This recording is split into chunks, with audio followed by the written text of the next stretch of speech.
नमस्कार। चुनाव से जुड़ा कैपिटल टीवी का खास शो स्टेट्स ऑफ वॉर देख रहे हैं आप। मैं हूं आपके साथ पूजा। 4 राज्यों में विधानसभा चुनाव के लिए वोटिंग हो चुकी है। अब सबकी नजर तेलंगाना में है और इन 5 राज्यों में से 3 राज्य में बीजेपी की जीत पक्की मानी जा रही है, तो वहीं 2 राज्य ऐसे हैं जहां बीजेपी किंग मेकर बनकर उभर सकती है। अब इन दिनों सबकी नजर तेलंगाना में है, जहां पीएम मोदी ने ताबड़तोड़ प्रचार कर पूरा माहौल ही बदल दिया। दक्षिणी राज्य तेलंगाना में चुनावी हवा को लेकर अब नई चर्चा शुरू हो गई है। ऐसा माना जा रहा है कि तेलंगाना के चुनावी नतीजे चौंकाने वाले हो सकते हैं। और तो और आज पीएम मोदी ने एक ऐसा बड़ा बयान दे दिया जिससे कांग्रेस पार्टी और बीआरएस में खलबली मच गई। पीएम मोदी ने दावा किया कि तेलंगाना के सीएम के चंद्रशेखर राव यानी केसीआर चुनाव में बीजेपी से हाथ मिलाना चाहते थे। पीएम मोदी ने केसीआर का पूरा काला चिट्ठा खोलकर रख दिया, जिससे ऐन वक्त पर पूरा खेल ही बदल गया। तो आज चुनावी राज्यों में खिलते कमल को लेकर चर्चा करेंगे, पीएम मोदी के बड़े मास्टर स्ट्रोक की बात करेंगे। चर्चा के लिए मेरे साथ स्टूडियो में मौजूद हैं कैपिटल टीवी के editor in chief doctor Manish Kumar और एग्जीक्यूटिव एडिटर राजीव जी। सर, आप दोनों का ही बहुत बहुत स्वागत है। धन्यवाद। सर, शुरुआत आपसे। तेलंगाना में पीएम मोदी जी जान से जुटे हुए हैं, लेकिन वो कह रहे हैं कि केसीआर उनसे अलायंस करना चाहते थे। देखिए, ये जो स्थिति आज पैदा हुई है, गो बैक 3 months बैक, ये कांग्रेस पार्टी क्या कह रही थी कि भारतीय जनता पार्टी तो तेलंगाना में कुछ है ही नहीं, 1-2 सीट आ जाए तो भी बहुत है, एक भी सीट नहीं आने वाला। भारतीय जनता पार्टी का तेलंगाना में है क्या? यहां कांग्रेस पार्टी की सरकार आएगी, बीआरएस हारेगी, कांग्रेस पार्टी जीतेगी। दिल्ली में तमाम पत्रकारों का जत्था, एनालिस्ट, सर्वे रिपोर्ट्स, सारे लोग यही कह रहे थे। आज परिस्थिति क्या है? आज जमीनी हकीकत यह है कि वहां किसी के पास बहुमत पाने का समर्थन नहीं है। वहां एक हंग असेंबली होगा, ये वहां की ग्राउंड रियलिटी है।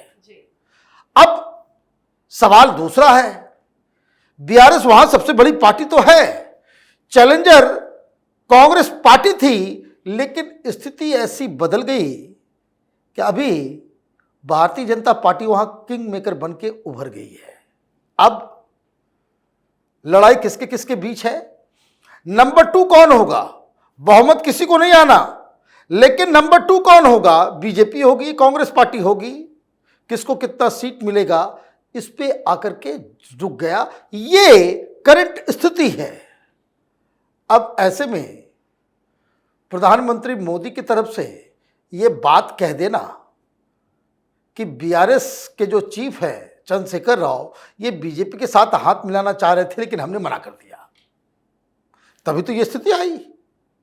तो इसका मतलब है कि कांग्रेस पार्टी, ये जो बयान दिया गया, ये हर्ट करेगा बीआरएस को नहीं, ये हर्ट करेगा कांग्रेस पार्टी को, क्योंकि कांग्रेस पार्टी वहां पे चैलेंजर बनकर के आ रही थी। जो एंटी इनकम्बेंसी वोट्स हैं, जो लोग बीआरएस को नहीं देखना चाहते हैं, वो भारतीय जनता पार्टी के साथ आ रहे हैं। तो एक स्ट्रोक उन्होंने वो दिया और दूसरा बालाजी चले गए। वहां के हिंदू वोटर्स के बीच बालाजी तो सबसे बड़े आस्था का केंद्र है, चाहे वो आंध्र प्रदेश हो, चाहे वो तेलंगाना हो। तेलंगाना तो अभी हाल में बना है।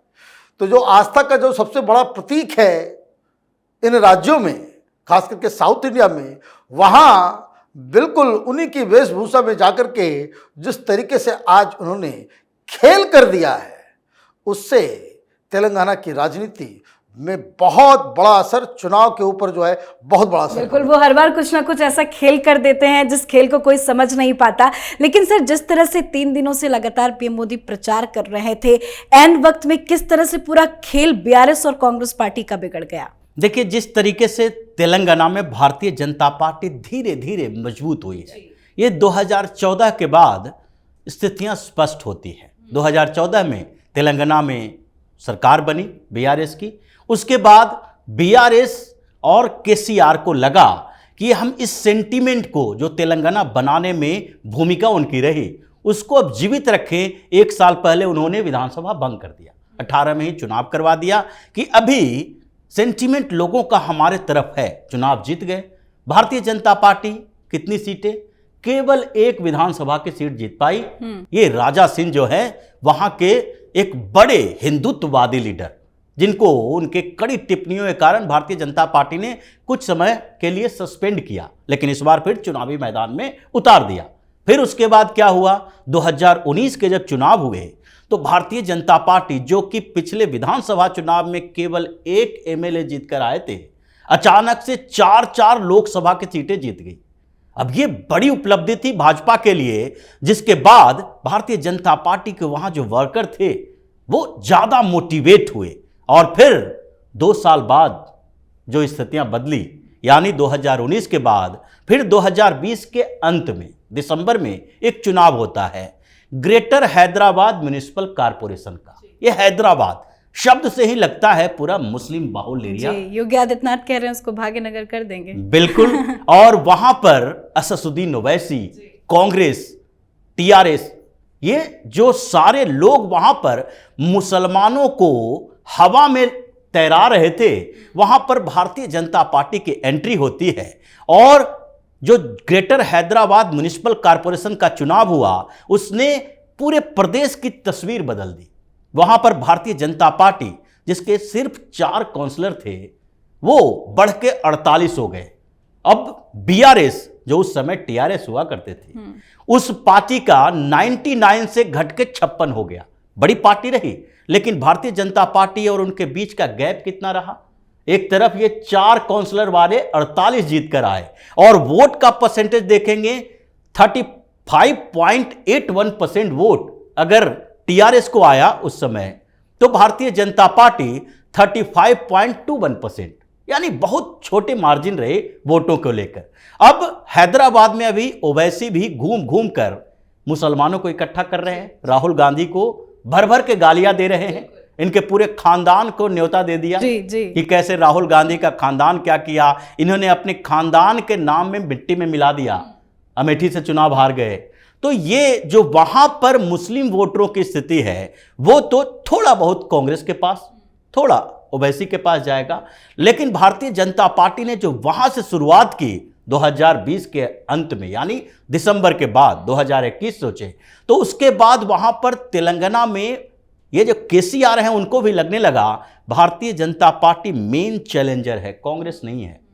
हालांकि भारतीय जनता पार्टी ने 1000 किलोमीटर की यात्रा करवाई, केसीआर की पोल खोली, भ्रष्टाचार में घेरा और फिर इस चुनाव के दौरान भारतीय जनता पार्टी इंतजार कर रही थी कि अभी और पकने दो।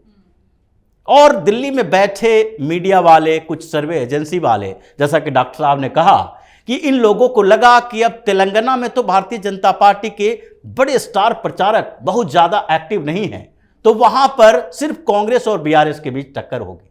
लेकिन अब क्या हो रहा है, अब क्या दिख रहा है, अब इन लोगों को भी दिख रहा है कि Bharatiya Janata party king maker बनकर आएगी जी। यानी परिणाम कुछ भी हो सकता है और उस परिणाम के कारण ही ये जो संभावना बन रही है, कांग्रेस परेशान है वहां पर। राहुल गांधी जितना भी वहां जोर लगा ले, ये जो पीएम मोदी ने 2-3 सभाओं में वहां मुद्दे बदल दिए हैं, उसके बाद से कांग्रेस लगता है कि अब तीसरे नंबर की पार्टी बनती दिखाई पड़ रही है। जी, आपने मुद्दों की चर्चा की तो पीएम मोदी ने कल ही ऐलान किया कि तेलंगाना में अगर उनकी सरकार बनती है तो वो ओबीसी सीएम उतारेंगे। लगातार वो जिस तरह से बयानबाजी कर रहे हैं, चाहे योगी आदित्यनाथ हो, हेमंत बिश्व शर्मा हो, जेपी नड्डा हो, तमाम बड़े नेता जो वादे तेलंगाना की जनता से कर रहे हैं, जनता दिल जीतेगी। देखिए, ये जो बयान आया है इसका एक नेशनल रिपोर्कशन है कि हम ओबीसी चीफ मिनिस्टर देंगे। वो जवाब है ये जो कांग्रेस पार्टी और ये जो इंडिया अलायंस के कुछ लोग, ये जो जाति जनगणना और ओबीसी को फोरफ्रंट पे ला करके राजनीति, उस मंडल को वापस जो है मेन फ्रेम में लाने के लिए राजनीति में 2024 के, उसका वो जवाब है कि जब आप ये कहते हैं कि भाई ओबीसी को हम पावरफुल बनाएंगे, ओबीसी को हम हिस्सेदारी देंगे, यहां क्या प्रधानमंत्री ने कहा कि हम लीडरशिप देंगे, आसमान जमीन का फर्क पड़ गया। तो ये जो कांग्रेस पार्टी की तरफ से ये जो राहुल गांधी कहते हैं कि देश को एक्सरे की ज़रूरत है, ये सब की ज़रूरत है, वो आप एक्सरे करते रहना, डॉक्टर इधर अलग बैठा हुआ है, वो सारा जो है उसका ट्रीटमेंट जो है वो करके दे रहे हैं। यही उस घोषणा का मतलब है। प्रधानमंत्री स्वयं एक ओबीसी लीडर हैं, आप इस तरह की रणनीति लेकर के जाओगे तो आप देखिए कि अभी जो 5 राज्यों में जो चुनाव होंगे, जो रिजल्ट आएंगे, इसमें बहुत जगह पे आपको चौंकाने वाले नतीजे आने वाले हैं। कहाँ से कांग्रेस पार्टी शुरुआत ये लोगों ने की कि जहां ये लोग बहुत ही कंफर्टेबली 3 राज्य को जीत रहे थे और एक राज्य में सेकंड पोजीशन पे आ रहे थे, लेकिन सिर्फ और सिर्फ संगठन के कामकाज, संगठन की शक्ति और लीडरशिप के द्वारा मेहनत, उससे ये इतना बड़ा फर्क पड़ गया है कि आज बीजेपी 3 राज्यों में सरकार बनाने के लिए तैयार है और 2 राज्यों में वो मास्टर, इसको कह सकते हैं, क्या कहते हैं उसको, किंग मेकर बनने को तैयार है। लेकिन कांग्रेस पार्टी के जो किंग है राहुल गांधी, वो क्या करेंगे? उनके लिए तो कहीं किसी राज्य से अच्छी खबर नहीं आ रही है। अब पता नहीं राहुल गांधी कांग्रेस पार्टी के जो किंग बनने की कोशिश कर रहे हैं, लेकिन उनकी पार्टी में ही परेशानी है। ये कांग्रेस का कुछ आंतरिक सर्वे है, ये चुनाव जो हुआ है उसमें आंतरिक सर्वे का ही नतीजा है कि राजस्थान, मध्य प्रदेश, छत्तीसगढ़ पर कांग्रेस के नेता ही जो बूथ पर मैनेजमेंट कर रहे थे और जो वोटर लिस्ट आता है और जब पोलिंग हो जाती है तो हर पार्टी के अपने अपने विधायक स्तर पर ये बूथ मैनेजर से जो पोलिंग जो अधिकारी होता है पार्टी के तरफ से, उससे मंगवाते हैं फीडबैक कि आप दीजिए आपके यहाँ पर लगभग कितना वोट हमारी पक्ष में गया है। इस सर्वे में तो दिख रहा है कि कांग्रेस के अंदर विद्रोह की स्थिति है। ये 3 राज्यों में कांग्रेस हारने वाली है और जो राहुल गांधी को इनवाइट कर रहे थे प्रचार के लिए, वही कह रहे हैं कि राहुल गांधी ने आकर सारा खेल बिगाड़ दिया। अगर आप पीएम मोदी से डायरेक्ट मुकाबला करोगे और उनको टारगेट करोगे अपशब्दों को यूज करके, तो फिर आप जनता के दिल के पास नहीं पहुंच सकते, क्योंकि विधानसभा चुनाव में माना जाता है कि लोकल लेवल की पॉलिटिक्स चलती है, लेकिन पीएम मोदी जो प्रचार करने जाते हैं वो सिर्फ लोकल पॉलिटिक्स के तौर पर नहीं, बल्कि ये हिंदुस्तान के लीडर और अभी उभरते हुए ग्लोबल लीडर के तौर पर है। लोग पीएम के तौर पर उनको देखना चाहते हैं, हर सर्वे में दिखाई जी। और आज जिस तरह से पीएम मोदी ने रोड शो किया, वो तस्वीरें इस बात का इशारा भी कर रही हैं। बिल्कुल, और यही दिखाता है कि अगर उनको लोग चाहते हैं और आप लोगों के सामने उनके लिए अपशब्दों का इस्तेमाल करोगे, तो लोग थोड़ा बहुत जो आपके पक्ष में लोकल पॉलिटिक्स के कारण, एंटी इनकम्बेंसी के कारण आ रहे थे, वो भी आपसे दूर चले जाएंगे। ये सारे जो छत्तीसगढ़ और राजस्थान के सीएम हैं दोनों, ये दोनों ही राहुल गांधी से चिढ़े हुए हैं इस बात को लेकर कि इनको हम बुलाए थे वोट बढ़ाने के लिए, इन्होंने हमारा वोट ही घटा दिया। मतलब राहुल गांधी जहां जाए वहां कुछ उल्टा सीधा ना हो, ये तो हो ही नहीं सकता। मैं तो वो शब्द को इस्तेमाल नहीं करता किसी के लिए, लेकिन फिर भी कांग्रेस पार्टी के नेता तो बता ही रहे कि कांग्रेस के लिए सबसे बड़ा पनौती कौन है। जी, चलिए, आप दोनों का बहुत बहुत धन्यवाद सर। धन्यवाद। तो हर राज्य में कांग्रेस पार्टी फंसती नजर आ रही है। राजस्थान, मध्य प्रदेश और छत्तीसगढ़ में तो कांग्रेस पार्टी का सफाया होता दिख रहा है। तेलंगाना में तो माना जा रहा था कि बीआरएस की तीसरी बार जीत तय है, लेकिन जैसे जैसे चुनाव की तारीख नजदीक आती जा रही है, वहां हार जीत के नए समीकरण बनते दिख रहे हैं। और पिछले 3 दिनों से पीएम मोदी ने जिस तरह से तेलंगाना से हुंकार भरी, उससे कांग्रेस और बीआरएस की बोलती बंद हो गई है। अब देखना होगा चुनावी नतीजे किसके पक्ष में आते हैं। आप अपनी राय कमेंट कर लिखें। कल किसी और चुनावी राज का जिक्र करेंगे। देखते रहिए कैपिटल टीवी। नमस्कार।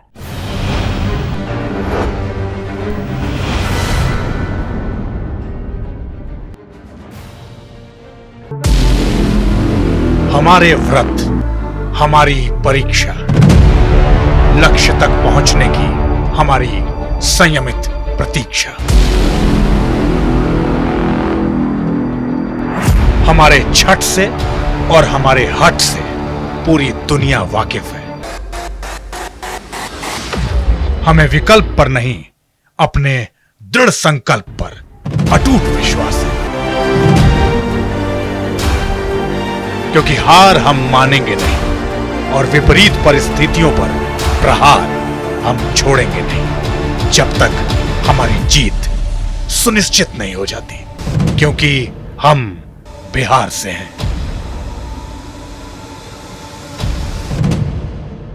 कैपिटल टीवी पर मैं अमित प्रकाश लेकर आ रहा हूं बिहार पर एक ब्रांड न्यू स्पेशल शो, हम बिहार से हैं।